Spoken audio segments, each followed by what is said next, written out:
The shipwreck happened, and even though I was pregnant, my husband Jackson took my life jacket and gave it to his first love, Linda.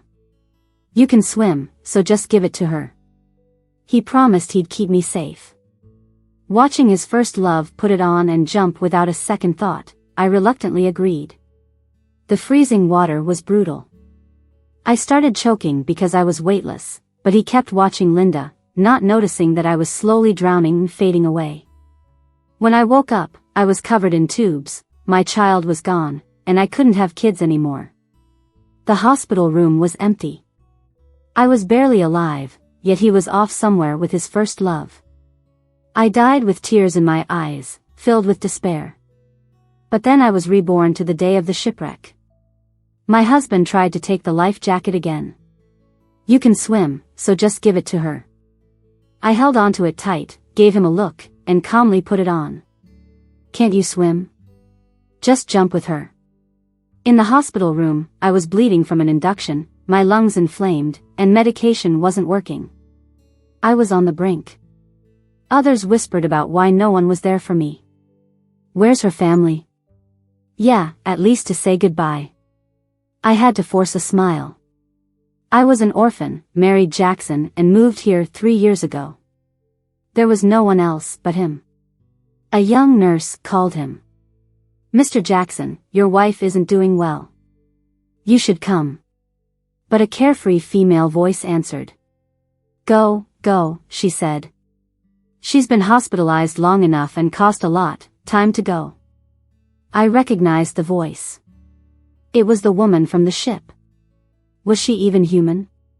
The lady in the next bed couldn't hold back. Jackson didn't even get mad, just shushed her softly. Got it, he said coldly. Before the call ended, I heard them entangled with each other. My heart broke, and everything blurred with my tears. I never wronged anyone, why did it end like this? The lady next to me offered comfort. You'll get through this. But the nurse just shook her head, knowing the story. She sighed, in life, you can't depend on others. You have to love yourself more. In this life, I watered and cared for Jackson like he was a precious flower. In the end, I was just a weed to him, used then discarded. My body got colder, and I slipped away from consciousness. If there's another life, I'd love myself fiercely and live freely. The world spun, and I felt weightless. The sounds of the ocean and chatter filled the air. I opened my eyes to find not white walls, but the vast sea and sky. The ship sinking, everyone jump. Before I could process it, the crowd's panic drew my attention. They flocked past with life jackets, while others cried and screamed nearby. Susan, you can swim, give that girl your life jacket. There was Jackson, impatiently holding his hand out. The sinking ship. Impatient Jackson? The life jacket in my hand? Oh my God, I've been reborn. Back before the ship went down. I remember asking him to get a life jacket before we boarded. He scoffed, saying the odds of a wreck were like winning the lottery. His disdain was clear as he threw the jacket I got for him back at me. You wear it if you want, I'm not. I couldn't argue, so I only took one for myself. Exhausted from everything before, I saw him differently now. He reached to grab it, but I held on tight. It's my life jacket, why give it to her? Are you my husband or hers? I'd never gone against him, and my defiance struck him speechless. He glanced at Linda, trembling on the floor, and spoke righteously. It's not about being her husband. There aren't enough jackets, some are faulty. You swim, just give it up. The nearby jacketless people overheard and shouted. Yeah, swimmers shouldn't need life jackets, don't be selfish. With the chaos, no one took it seriously. I lifted my shirt to reveal my pregnant belly. Can I swim like this? Pregnant swimmers don't deserve life jackets. They mumbled excuses not directed at me. The ship tilted more, and Linda began crying softly. Last time, I would have felt pity, but not now. I calmly put my jacket on. Saving a life is a virtue, consider it a blessing for our child, Jackson urged. I tied the straps, unmoved. You do it. You're the swimmer, aren't you? Just jump with her. Jackson, seeing I was serious, snorted coldly. Fine, if you won't help, I won't let her die. I'll jump with her, don't be jealous. He helped up the faint Linda and comforted her gently. It'll be okay, don't worry. I won't let you die, I'm here. As he looked at the crashing waves, uncertainty flickered in his eyes. Spotting a floating plank, he felt hopeful. Hold on tight. With watery eyes, Linda clung to Jackson, and they jumped together. As water filled the boat, only a few non-swimmers without jackets remained. Jumping from the bow, that's the trick. I remembered most people jumped from the sides last time. Without lifeboats, they never made it to the bow. As water reached the deck, they hesitated, then jumped one by one. I was just about to jump when I suddenly spotted a tiny figure at the back of the ship. The waves were roaring, and it seemed like a kid. Come here. I shouted, waving my hand at him. But the noise from the wind and waves was too loud, and he didn't hear me. I picked up a red flag that had fallen on the ground and waved it at him. Thankfully, the kid saw it and started stumbling toward me. He was supposed to jump with his grandpa but got separated in the crowd. Having lost a child in a past life, I couldn't bear to leave him behind.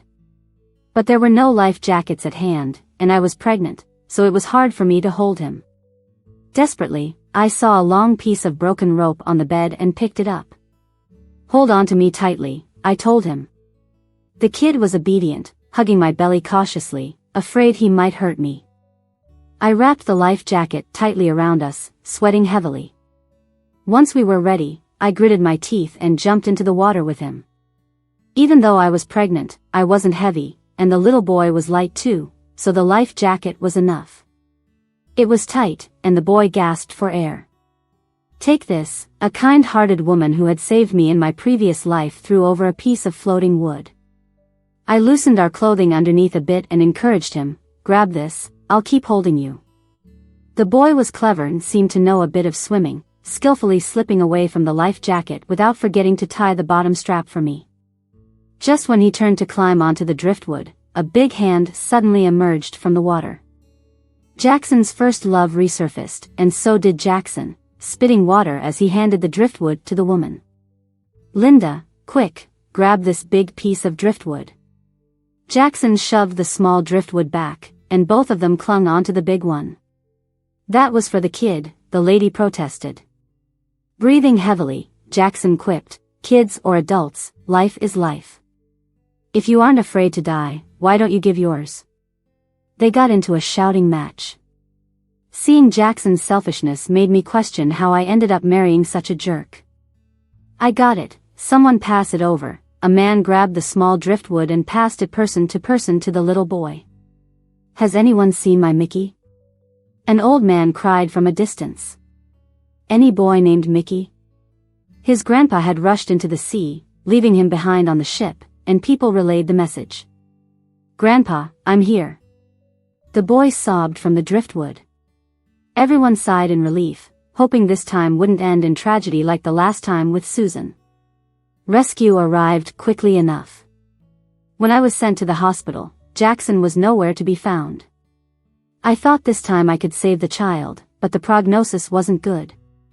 Miss Susan, the baby's heartbeat is gone. You need to have an induction procedure. There are significant risks, and you need a family member to sign. Would history repeat itself with the same old ending? I bit my lip, doctor, I have no family here. I'll sign myself.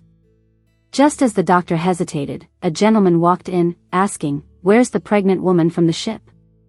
I didn't know him but raised my hand. He quickly approached and checked my name tag. Doctor, I'll handle this. The doctor seemed impressed with the man, named Frank, who was a top expert in obstetrics. I was too pained to object, so I just asked, why did you choose to help me? Because of that little boy, was his simple answer. He guided me into the surgery room, and as the anesthesia flowed, I drifted to sleep. When I woke up, the child was again lost, but I still had the ability to conceive. Frank gave his advice on recovery and told me to rest well. Enduring the incision pain, I asked, "Frank, what happened to everyone on the ship?" He paused for a moment, then smiled softly. "All 103 people made it out alive." "Really?" I sighed in relief, so happy to hear this second chance resulted in everyone surviving. Then I noticed flowers and fruits on the table. He explained, those were from the last group of people to leave the ship. The fragrance of the flowers made me feel like my existence actually mattered. As the nurse came in to change the dressing, there was a commotion outside. "The patient needs rest." "Don't stop me, I'm her husband." The door slammed open, revealing Jackson, his hair still damp, obviously angry. "How could you decide to have such a big procedure without my signature?" I ached too much to argue and turned away from him. He tossed his bag onto the table. "I'm talking to you. It's not like it's just your child. Why didn't you consult me?" Holding my wound, I weakly replied, "Would you be satisfied if you came just to see me die?" Frank gently reminded him, "The patient just underwent surgery. As her family member, it's not okay to start accusing her." Jackson lashed out, "Who are you? How is it your business? Did you perform the surgery without family approval?" The nurse couldn't hold back her anger. "Frank, I told you, there are people like him." I struggled. "I signed it." "What? I can't make decisions about my own life?" Jackson glared at me. "Fine, your life doesn't matter, but what about my child's? All because you insisted on jumping alone. Can you really say you deserve to be a mom?" I forced a bitter smile, as though to suggest that if I'd followed him, the child would be saved. Everyone in the room was watching. Not wanting to cause more trouble or bother Frank, I decided to wait until I was home to deal with Jackson. I couldn't believe not only did he go on endlessly, but then his mom barged in too. She came in crying, demanding I return her grandson. A young nurse tried to comfort her, but she just pointed her big finger at me, accusingly. "How did you lose the baby just like that? Why are you wandering around while pregnant? Other daughters-in-law take care of themselves when pregnant, but you? It's like you were afraid the baby would actually be born." Frank saw the situation spiraling and called security. Even as security took her away, she was yelling at Jackson in the hallway. "It's not like I want to say this, but you said she was obedient and capable. So what? Can obedience feed you or make you money? A woman who can't even protect her child, what's she good for? And she supposedly listens to you. What a joke. Let me tell you, I raised you with so much hardship. If Susan can't give you a son, don't bother informing me when I die." Seeing his mom so upset, Jackson calmed down a bit too. Okay, don't be mad, Mom. She's still young, we can still have more kids. Don't worry about it, you'll definitely have a grandson to hold. Besides, even if she can't, there are plenty of women willing to have a child for me. In my last life, he convinced me to quit my job and be a housewife to prepare for pregnancy. At first, he was sweet as sugar, but gradually he started to pick on everything I did. And since I wasn't getting pregnant soon enough, his mom started having opinions about me, and he began nitpicking everything. When I finally did get pregnant, he still made me do the shopping and cooking. I felt sorry for him having to work so hard, so I put up with it in silence. I didn't want to go out when I was pregnant. But Jackson said he had a business trip, and I thought it would be sweet if I whipped up something nice for him, since he'd be stuck with lousy meals out of town. While out shopping, I bumped into his colleague and accidentally found out he was on annual leave. I didn't get why he'd lie to me until I found 2 attraction tickets in his pocket while doing laundry. Naively, I thought he was planning a surprise for me. Excited, I went to tell him with the tickets in hand. He saw my baby bump, his face turning dark. I thought he was worried about my pregnancy and that he'd fuss over me, so I told him not to worry. It wasn't until my death that I learned he'd been with another woman. Only then did I realize how naive I'd been. Luckily, in this new life, I'm much more aware. In the past, he was busy working, so I quit my job to handle the household, cooking and laundry. People kept saying I found a great guy who takes care of me, and how lucky I was. He made all the decisions, big or small, and would lecture me if things didn't go his way.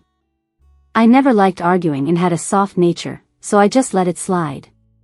But after living through it once, I've realized something important. Relying on someone else is like handing over your life to them. I eat heartily, take my medicine seriously, and maintain a good mindset. I just want to get better. My recovery was fast, and I was out of the hospital in less than a month. On the day of my discharge, I got 2 calls. One was from that woman, Linda. "Sis, don't be mad at Jackson. He saved me that day, and I was so scared he didn't stay with you during your surgery. Jackson never told me your number, and I really wanted to apologize."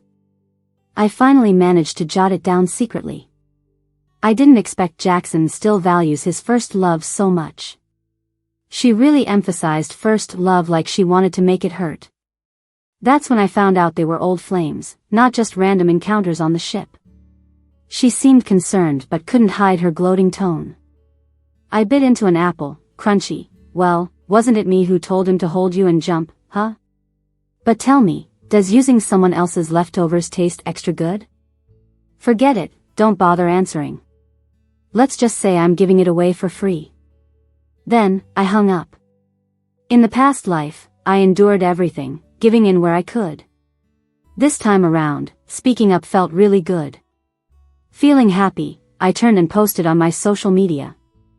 The photo showed me in a hospital gown, pale, but with a spirited, beaming smile. The caption read, "New life, here I come." I planned to go home, pack my things, and have the divorce talk. Apparently, Jackson saw my post too because he dialed my number, all fired up but calmer now. "I won't come get you, I'll call a car for you."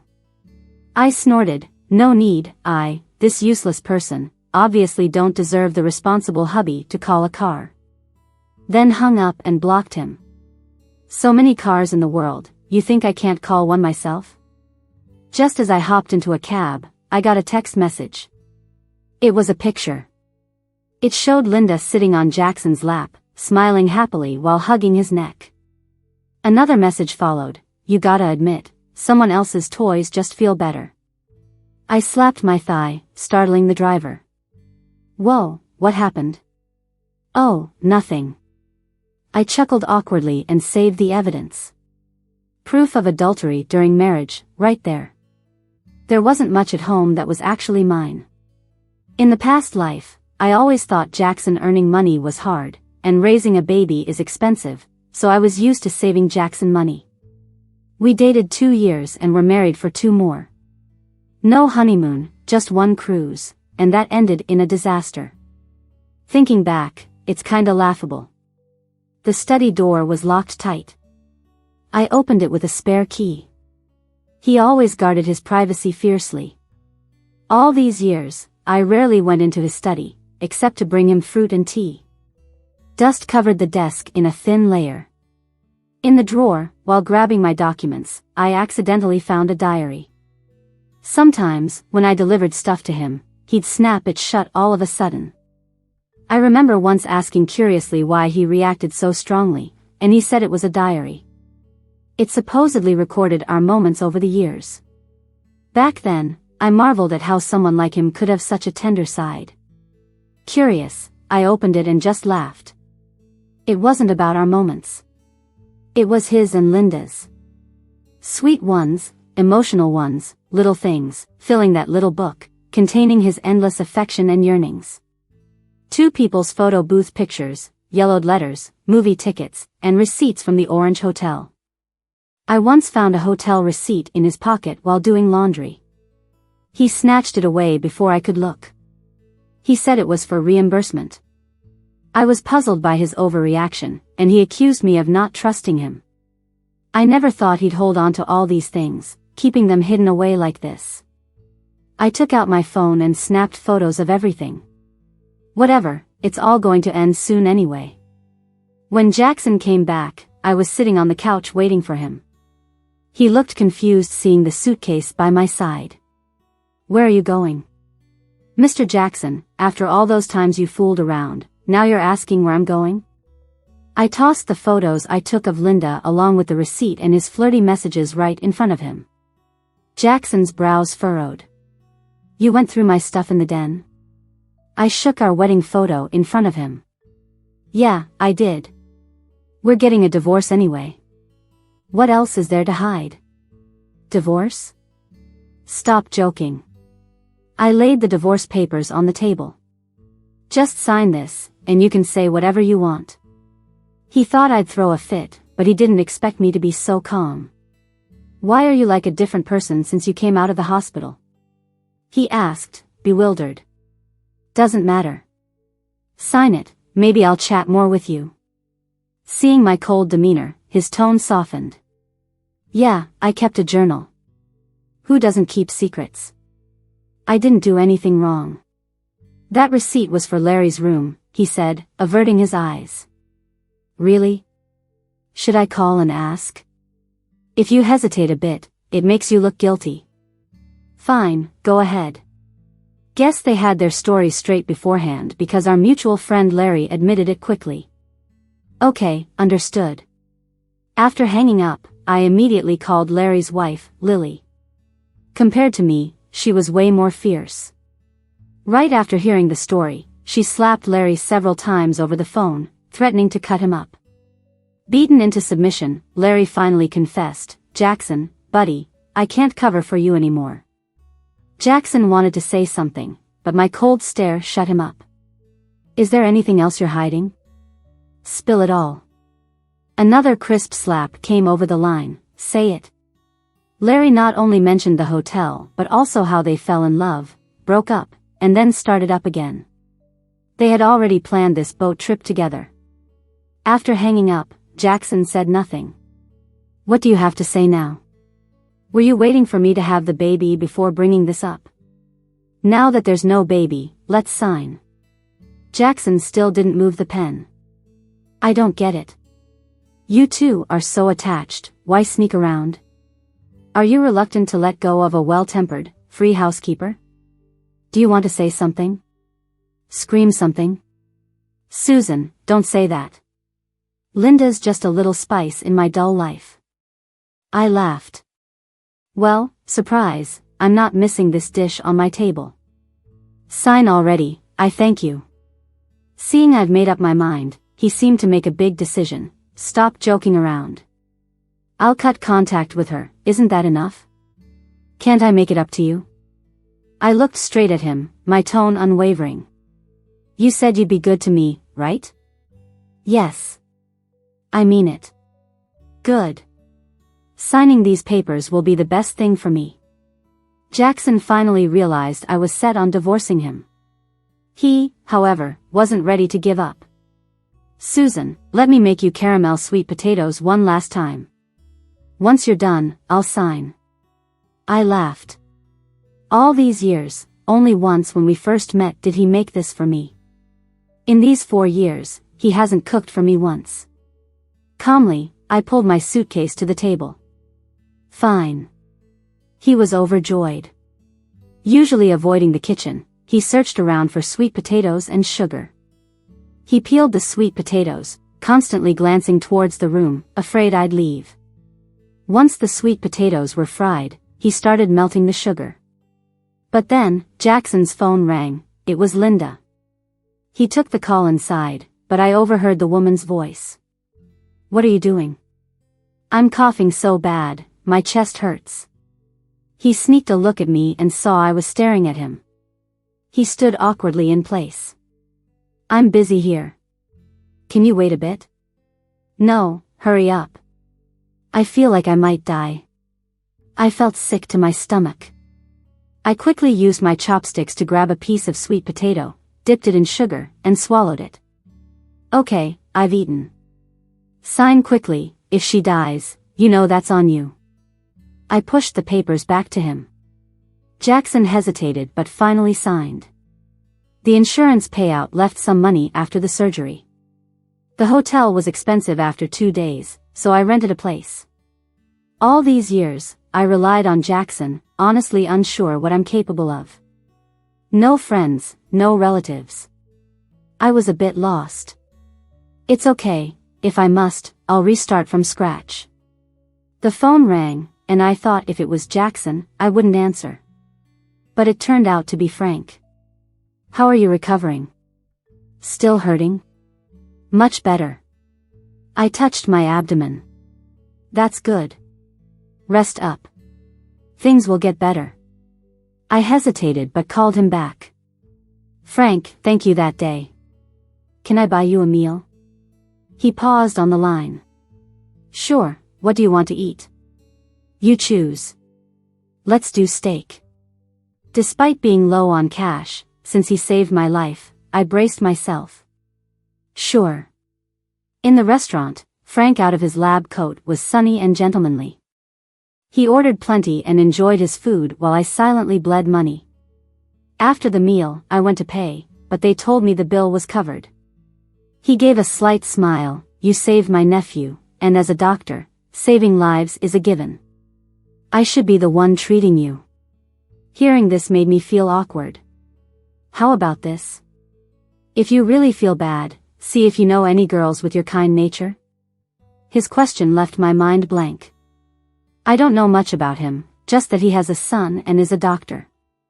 For him to suddenly ask me to introduce him to a girlfriend, it felt a bit too forward. He froze for a moment after hearing my concern, then burst out laughing. That's my nephew, not my son. Also, I was looking for a tutor, not someone to introduce him to a girlfriend. I felt really embarrassed, my face burning. Sorry, it's just that I don't have many friends around. Alright then, this job is pretty simple. Just make sure he's doing his homework. Hearing this, I was quite pleased. I hesitantly offered, do you think I'd be a good fit for that? Since I didn't have a job at that time, anything that could cover my meals was good enough for me. Unexpectedly, his eyes lit up when I said that. That would be great. Mickey's mom had a tough life. She passed away not long after divorcing her husband. Mickey's dad doesn't care, and neither do his aunt and uncle, so Frank had to take care of him. On the day Mickey wanted to take a boat ride, Frank happened to be at work. His grandpa couldn't refuse, so he took him along. Being old, he tends to get flustered. He was really grateful to me, thankful that I got them out of trouble. I start work at 3 p.m. every day, staying until 8 p.m. to help him with homework. Sometimes, I even tell him stories. For the assignments I know, I try to help as much as I can, so Frank pays me quite well. Sometimes, after work, he cooks and asks me to stay for dinner. At first, I felt awkward, but Mickey insisted I stay.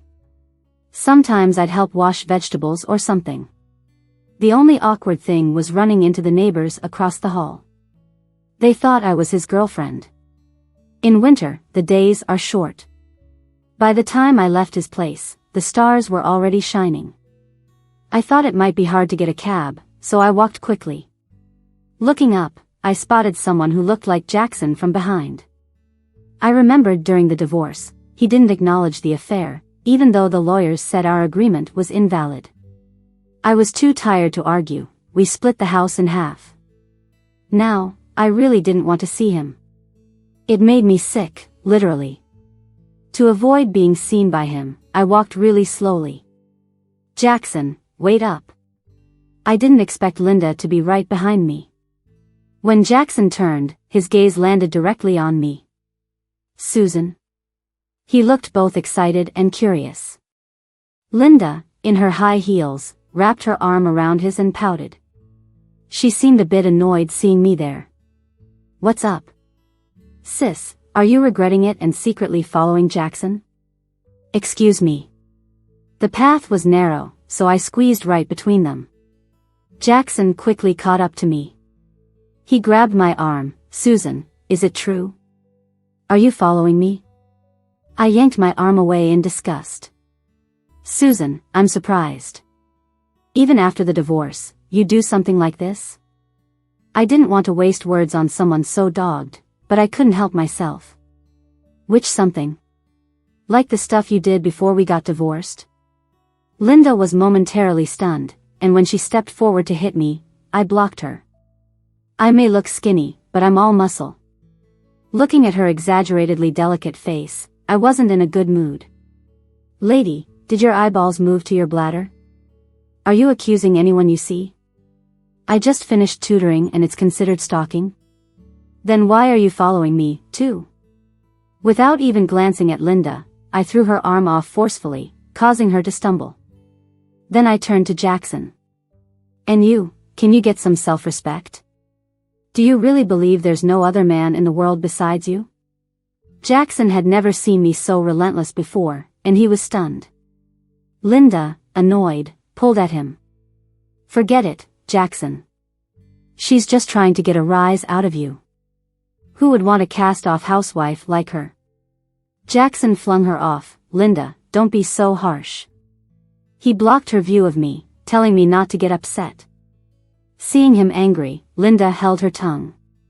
Frustrated with him, I slapped him. Would you move, please? Don't be mad, Susan.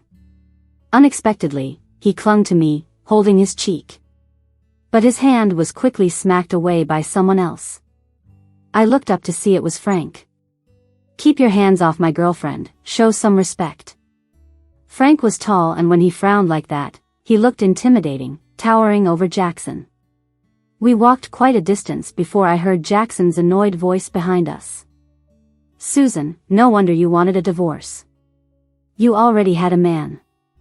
Frank didn't get mad after hearing this, he just casually rested his arm on my shoulder. Knowing he was just helping me out, I pulled him closer. He looked a bit surprised. When he dropped me off downstairs, he asked curiously, Susan, seeing them together doesn't bother you at all? I clutched my chest. Oh, I'm heartbroken. Then I let out a cold snort. I'd prefer if they stayed together forever, so they wouldn't harm anyone else. Later, Jackson still wouldn't give up. He used unknown numbers to bother me and even had his mom call to persuade me. Ma'am, I think you might want to talk to your family's prized pig. What would I say to the pig? Didn't you say it was better at having kids than I was? Jackson was furious, blaming Frank for everything. He even caused a scene at Frank's hospital. He shouted across several floors, accusing Frank of being the other man and luring a married woman. Even before security dragged Jackson out, he was relentless. Frank only said one thing to him. As a man, you should really think it over. Did someone take Susan away, or did you just push her out? I don't know if Jackson ever thought it through, but he stopped bothering me after that. Still, the whole incident negatively impacted the hospital, leading to Frank being temporarily suspended. I felt guilty for dragging Frank into my mess and even getting him reprimanded. He just chuckled lightly. The truth will out, he said. It's only a matter of time. I could use a break anyway. But you didn't even explain. Aren't you worried about being misunderstood? Frank took a sip of his coffee, looking out the window. I'm a doctor. Every day I face many patients. The ones we can't cure will curse us, and the ones we do will think it's expected. Let them think whatever they want, I don't really care. After all, I'm not living for others. As long as I try my best to save lives, that's enough for me. Besides, there are always people in this world who are dark inside and feel others are just as gloomy. Why stare into the abyss when you know it will stare back at you? Frank was right. The abyss will stare back. Decisively stay away from people who drain you, keep your core intact. That's the way to truly love yourself. The night sky is full of stars. Yet the moon remains bright and peaceful. The last time I heard about Jackson was when I bumped into Larry's wife, Lily, at the mall. She was all spirited, saying she had divorced too. Couldn't stand those scumbag friends Larry hangs out with, she blurted out, suddenly covering her mouth, realizing she might have said too much. But I didn't mind. People who aren't on the same page, sticking together just becomes a nuisance. She agreed, and as we really got talking, she mentioned Jackson was unemployed now. She said it was all because of Linda.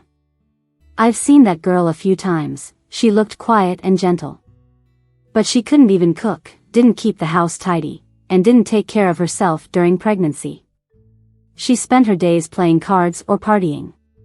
She'd complain about Jackson's cooking and his snoring. That Jackson, he is really clueless, not cherishing such a good wife. Lily told me Linda twisted her ankle in high heels at a bar, lost the baby. Jackson couldn't take it anymore and made Linda move out right after her surgery. No wonder Linda ruined his career. She clicked her tongue. Think that's the end of it? Nope. She later threw tantrums and went for compensation. Jackson wasn't intimidated. No one really took her seriously. But who would have thought? She went as far as slitting her wrist. Crazy, huh? The situation blew up. Jackson ended up shelling out quite a bit of cash. Although the girl survived, she lost it mentally. Her brother's a tough guy. He beat Jackson up pretty badly. Yeah, serves Jackson right. Honestly, listening to all this, I didn't feel any glee. Everyone makes their own choices, believing they're right. Once they've chosen, whether the outcome is good or bad, they just need to own it. Frank got his job back. When he got home, Mickey was dancing around with his report card. Uncle, the teacher praised my progress. I got second place in class this time. Frank patted his head. That's awesome, Mickey. Better thank Miss Susan. Mickey squinted his little eyes and ran over to me. Miss Susan, could you bend down a bit? Looking at his mischievous face, I couldn't guess what he was up to. But then he surprised me with a smack on my cheek, a quick peck. You little stinker, what did you want to say? I pretended to chase him. He ran off with his flushed cheeks, hiding behind the door. Miss Susan, please let me go, I really have something to say. I stood with my hands on my hips. All right, I'm listening. I want you to be my aunt. What? I was taken aback, face turning a bit warm. As Frank handed me a cup of tea, he seemed just as surprised. Mickey, hiding behind the door, covered his mouth. Uncle, isn't it, Aunt? I didn't mess up, right? Frank. I did see Jackson once more, much later. But I hardly recognized him. He was hobbling, rummaging through trash, hiding behind a dumpster when he saw me. I pretended I didn't notice and walked away. I guess the bitterness he's going through is far worse than him seeing me living happily. As for Frank and me, we're both adults, somewhat aware of each other's feelings. But I had just come out of a divorce, not prepared for new relationships, so I didn't express anything. Frank was in sync, not pushing it. Over the year, he kept it the same, picking me up, discussing work, having meals together, playing with Mickey. I saved a little, started a small study room where parents sent their kids when they didn't have time to watch them. Mickey's still with me, made a bunch of new friends. Summer break starting tomorrow, all the kids are getting picked up. Frank was the last to arrive, said he was waiting for his vacation slip. After a busy year, he planned to take Mickey and the old man on a little trip. Didn't go so well last time, scared the old man half to death. I thought it's been a while since I've gone anywhere, so maybe I'll close the study room for a few days too. He seemed hesitant, not sure what was up. But Mickey slapped his thigh, looking like a little man fed up with his uncle. Uncle, you're quick to scold me, but you hesitate with Miss Susan. He grabbed my hand. Miss Susan, Uncle wants you to come with us. Please go with us, Miss Susan. I can study a bit while I'm free. Oh, you little smart cookie, when did you become so studious? Frank let out a deep breath, full of seriousness. Susan, Mickey's right, I should be straightforward. I want to invite you to come with us. Seeing him with that on-the-spot expression made me laugh. Sure thing. The two of them, one big and one small, didn't expect me to agree so easily. They high-fived and shared a smile. Looking at them, I couldn't help but grin wide. The streetlights shone warmly, stretching our shadows long. Just like the long journey of life. I wrapped my coat tighter. I always believe that good things are coming. The future is full of possibility.